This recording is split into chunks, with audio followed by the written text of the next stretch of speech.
poštovane koleginice i kolege, poštovani predstavnici medija. Nažalost, prinuđeni smo da ovaj protest i danas organizujemo ispred ove kuće, ispred Vlade Crne Gore kao krovne institucije koja je najpozvanija i čija je uloga da bude u službi građana ove države i brine o njima i da kad treba stane u zaštitu makar njihovih osnovnih ljudskih prava.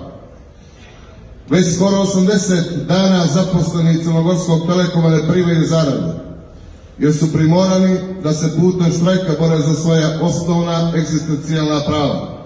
Za svo to vrijeme, ne samo što menadžment nije pokazao ni trunku stvarne spremnosti za odgovorne i argumentovane pregovore, već i takvom njihovom ponašanju, nažalost, pogoduje neprihvatljivo sporo, a često i nezakonito postupanje pojedinih nadležnih institucija. Pitam Vladu Crne Gore, ako gospodo nijeste zainteresovani za poštovanje osnovnih prava i uslova rada zaposlenih u najnaprednijoj grani industrije današnjice, ako nijeste zainteresovani za sudbinu 200 zaposlenih i 1000 članova njihovih porodica, zašto nijeste zainteresovani za to što poslodavac u Crnogorskom Telekomu ne samo što ne izmiruje obaveze prema zaposlenima, nego ne poštuje obaveze ni prema državi Crnoj Gori, čime njenom budžetu i svim građanima nanosi direktnu štetu. Poštovana gospoda iz Vlade Crne Gore, ako se ovako stanje dozvoli u Crnogorskom Telekomu kao jednoj od najprofitabilnijih firmi u Crnoj Gori, članici multinacionalne Deutsche Telekom grupacije, to je ujedno i poziv svim drugim domaćim i stranim poslodavcima u Crnoj Gori da sa zaposlenima i kolektivnim ugovorima mogu da čine što god žele, jer oni ništa neće značiti, a zakone niko neće u našoj državi poštovati.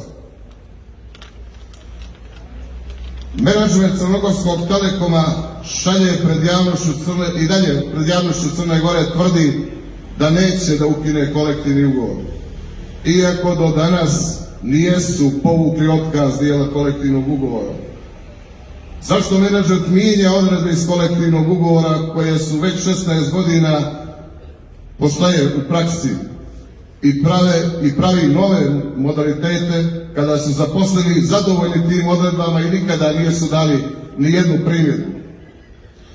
Gospodo iz menadžmenta, mi smo odavno naučili tu lekciju. Mi znamo da sva ta rješenja mijenjate da bi eliminisali socijalni dijalog i sindikat i tako sebi ostavili prostor da o svemu jednostavno odlučujete i da nam zatim u narednom koraku ukinete jedno po jedno davno stečeno pravo. Zaposleni Crnogorskog Telekoma su svjesni svega toga i zbog toga ćemo istrajati u ovom štrajku. Za nas alternativa ne postoji, jer ako ovaj štrajk ne uspije, kako nam je to veoma kulturno i slikovito poručio izvršni direktor Stjepan Udovičić, jakaće nas i ovaj, ali i svaki drugi menadžment.